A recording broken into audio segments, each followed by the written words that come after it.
শুভ সকাল বন্ধুরা, Sumi's daily live ব্লগসে তোমাদের সকলকে জানাই অনেক অনেক স্বাগতম। তোমরা সকলে কেমন আছো? আশা করছি সবাই খুব ভালো আছো, আর আমিও বেশ ভালো আছি। পুরোটা এক নিঃশ্বাসে বলে ফেললাম না? আসলে এরকম এক নিঃশ্বাসে বলার আমার খুব একটা অভ্যেস নেই, আর এরকম বলে বলে আমার একটা অভ্যাসেই চলে এসেছে। তো যাই হোক, সম্পূর্ণ ভিডিওটা দেখতে থাকো।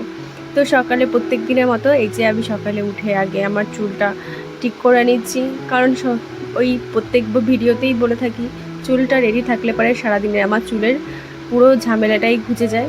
তারপর এই যে দেখো, পাপান কিন্তু এখনও ঘুমোচ্ছে, আর আজকের দিনটা হলো রবিবার, আর এখন বাজে ঘড়ির কাঁটায় ওই 6টা মতো। তো পাপান কিন্তু এখনও ঘুমোচ্ছে, আর ওকে আমি না সকালবেলা একদমই বিরক্ত করতে চাই না, কারণ ও উঠে গেলে পরে দুষ্টুমি শুরু করে দেয়। আর যতটা সময় ঘুমোয় ততটা সময় আমি একটু নিশ্চিন্তে কাজ করতে পারি, এইটাই আর কি।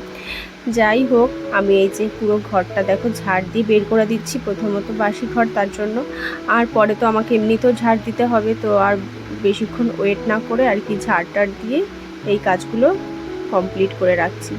আর পাপান উঠে গেলে পাপানের পিছনে দৌড়াতে দৌড়াতে এটা করতে ওটা করতে এইটা এলোমেলো করে দেবে, এটা সেটা, মানে মাথা খারাপ হয়ে যায়। আর কি করব। যাই হোক, আমি এই যে বাসি ঘরটা আপাতত ঝাড় দিয়ে দিচ্ছি। আর একটা কথা তোমাদের সঙ্গে না বলেই পারছি না, যখন একটা সন্তান থাকে, আর সেই সন্তানের মাসে যেই হোক না কেন, কেউই চায় না তার ছেলে মেয়ের অমঙ্গল বা কোনো ক্ষতি করতে, তাই না? কিন্তু দেখবে সমাজ, তোমার যদি সন্তানের কিছু হয়ে যায়, তো ধরো ঠান্ডা লাগলো বা কিছু সমস্যা হয়ে গেল, তখন সমাজ কিন্তু তার মাকেই দায়ী করে যে এর মায়ের কারণে এরকম হয়েছে। কিন্তু কেন এটা বোঝে না যে কোনো মাই চায় না তার সন্তানের কোনো রকম ক্ষতি করার কথা, কোনো মাই ভাবতে পারে না। তো সমাজ এটা কেন বোঝে না আমি জানি না। সত্যি সত্যি ছেলে মেয়ের যাই হোক না কেন, আগে তার মাকেই দায়ী করা হয়। কেন? সে মা কি ইচ্ছে করে কোনো কিছু করেছে? না তো। আমার ক্ষেত্রে আমি বলছি না, এরকম আমি অনেক জায়গায় দেখেছি যে এরকম ছেলে মেয়ে কিছু একটা হয়ে গেল, তার মা এরকম করেছে বলে তার ছেলের এরকম হয়েছে, তার মা এরকম খেয়েছে বলে তাই তার ছেলের পেটে ব্যথা আছে, তার মা এরকম স্নান করেছে বলে তাই তার ছেলের ঠান্ডা লেগে গেছে। এই ধরনের কথাগুলো আমাদের সমাজ বলে বলে অভ্যস্ত হয়ে গেছে, আর আমরাও এইগুলো মুখ বন্ধ করে সহ্য করে করে অভ্যস্ত হয়ে যাচ্ছি। কিন্তু এটা যে সম্পূর্ণই ভুল। কেন জানো? কারণ আমার মনে হয় কোনো মাই চায় না, কোনো মা, যে মা এত কষ্ট করে একটা সন্তানকে পৃথিবীতে আনে, সেই মা কখনোই চায় না তার সন্তানের কখনো কষ্ট হোক। তো এই কথাগুলো কিভাবে আসে? যাই হোক, সেসব কথা আর বলে আলোচনা করে কোনো লাভ নেই। তোমরা দেখতে পেলে এই যে আমি এটা নিয়েছি, আর এই এই যে গাছের পাতা, খেজুর গাছের পাতা, এটা আমি কেটে নিয়ে এসেছি। এটা দিয়ে আমি একটা জিনিস বানাবো। তো যেটাই বানাবো তোমাদের সঙ্গে। আর এই যে দেখো, তারপর কিন্তু এই যে পর্দাটাও আমি খুলে দিয়েছি, আর পর্দাটা খুলে দিলে আমার ঘরের ভিতরটা মনে হয় পুরো ফ্রেশ। এতক্ষণ আটকা ছিল না পুরো, তো এখন পুরো মনে হচ্ছে খুব ভালো লাগে আর কি হাওয়া আসলে। তারপরে এই যে পাপানের দুধটাও গরম বসিয়ে দিয়েছি, আর এই যে আমি চলে এসেছি বাইরে আমার গাছগুলোর কাছে। তো এগুলোকে দেখলাম, আজকেও ভেন্ডি হয়েছে, তো ভেন্ডিগুলো পটাপট দেরি না করে তুলে নিলাম। আর ভেন্ডি তো একদিন থাকলেই পরের দিন আর খাওয়ার মতো হয় না, শক্ত শক্ত হয়ে যায়, কেমন একটা লাগে। যাই হোক, আর পরের দিন আর খাওয়া যায় না। আর এই দেখো, এই যে আমার গাছের বেগুনগুলো হয়েছে। এই গাছটা কিন্তু আমি লাগিয়েছি জানুয়ারি মাসের ফার্স্টের দিকে, তো এখনও কিন্তু কন্টিনিউ বেগুন হয়ে যাচ্ছে। আর এই দেখো, আমার নতুন নতুন পুঁই শাকের গাছ হয়েছে। এই গাছগুলোর এই জায়গাটা না পুরো পরিষ্কার করতে হবে, সময় নিয়ে এক সময় না বসতে হবে, পুরো জায়গাটা পরিষ্কার করতে হবে। আর এই যে দেখো, উচ্ছেও তুলে নিয়ে এসেছি, আর এই যে ভেন্ডিও চলে এসছে। আর উচ্ছেটা সম্পূর্ণ আমার গাছের, সবই আমার গাছের। তবে উচ্ছে গাছটা আমি কোনো সত্যি কথা বলতে আমার যত্ন করা হয় না, ওটা এমনি এমনি হয়ে গেছে। আর সুন্দরভাবে দেখছি উচ্ছেগুলোও বেশ ভালো হচ্ছে। তারপরে যে দেখো, আমি বিছানা গোছানোর কাজে লেগে পড়েছি।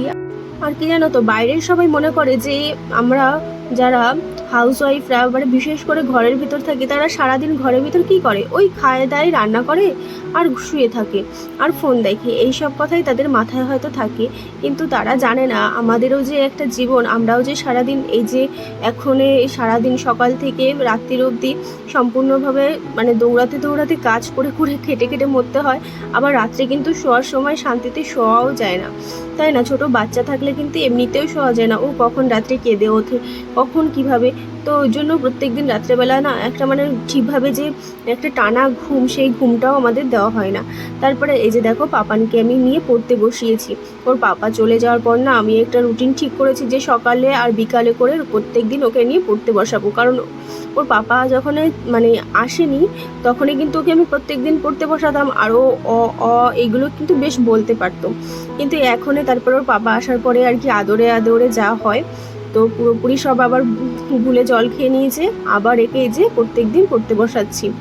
জানি না, দেখা যাক কতদূর শেখাতে পারি, তবে অবশ্যই চেষ্টা করব 100%। আমার যতটুকু মানে আমি পারবো ততটুকুই আমি চেষ্টা করব যে ও যেন সুন্দরভাবে শিখতে পারে। আর প্রত্যেক মাই এটা চায়, জানো তো, কোনো মাই চায় না যে আমার সন্তান কোনো রকমের মানে সবার থেকে পিছিয়ে পড়ুক বা মানে কি কোনো সমস্যার সম্মুখীন হতে হয়, এরকম কোনো মাই চায় না। তো সব মাই তার সব সন্তানের মঙ্গল কামনাই করে। আর এই যে দেখো তারপরে ওকে পড়তে বসানো শেষ করে এই যে চলে এসেছি ভাতের কাছে। ভাতটা বসিয়ে দিয়েছি আর একটা উচ্ছে সেদ্ধ দিয়ে দিয়েছি। আমি উচ্ছে সেদ্ধতে প্রথমে মানে যে কোনো তরকারি খাওয়ার আগে আগে উচ্ছে সেদ্ধ হোক বা কোনো সিদ্ধ জিনিসটা দিয়ে আমার আগে মানে খাওয়ার অভ্যাসটা হয়ে এসেছে আর কি। তারপরে এই যে দেখো পাপানের জন্য করে নেব কুমড়ো ভাজি। ও কুমড়ো ভাজিটা খাবে আর আমার জন্য করব ভেন্ডি ভাজি। তো দুটোই একসঙ্গে করব ভাবলাম, তাই সেটা পরে করব। আর এই যে দেখো কলা কেটে নিচ্ছি, করব কলা দিয়ে জিরা ঝোল। তো কলা দিয়ে জিরা ঝোলটা কীরকমভাবে করব তোমাদের সঙ্গে অবশ্যটাই সেটা শেয়ার করব। আর কলা ভাবলাম দুটো দেবো আর একটা আলুও দিয়ে দিই, অবশ্য দুটো কলাই হয়ে যায়। তারপরে একটা আলু না দিলে না আমার যেমন তরকারিটা কেমন একটা স্বাদ লাগে না।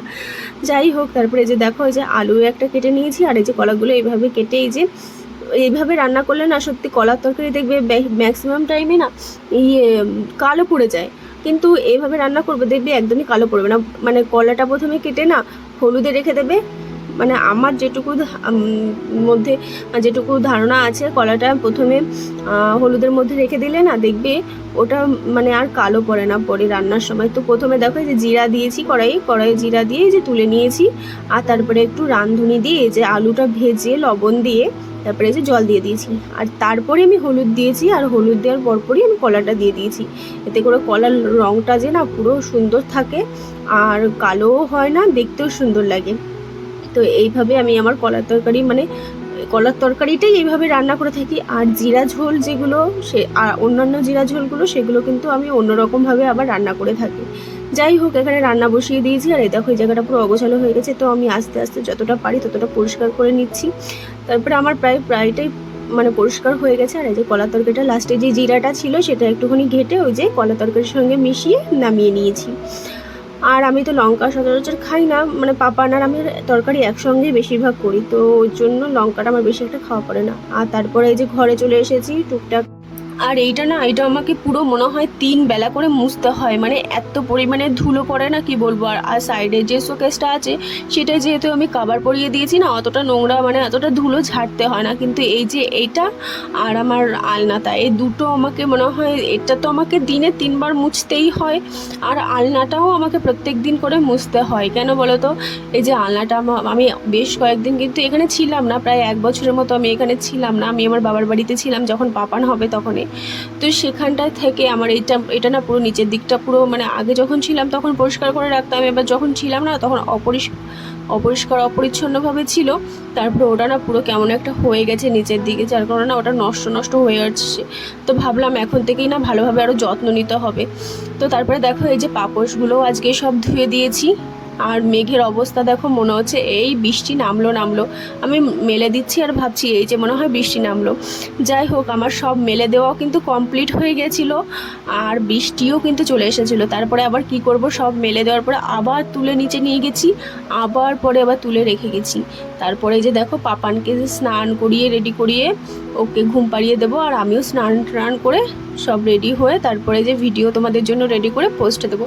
তো তারপরে তো আর ভিডিও করা হয়নি। তারপরে যে সোজাসুজি রাত্রে চলে এসেছি, পাপানের দুধটা এই যে গরম করে দিয়েছি, আর গরম করে এই যে রুটিটা রেডি করে রেখে দিয়েছি। আর ওকে এই যে এখনও কিন্তু খাওয়ানো শেষ, ওকে ঘুম পাড়ানো শেষ, আর এখন বাজে 10:30 মতো, আর এখন আমি গিয়ে ঘুমাতে পারলে শান্তি। তো আমার ভিডিওটা কেমন লাগলো অবশ্যই কমেন্টে জানিও, সঙ্গে লাইক আর কমেন্ট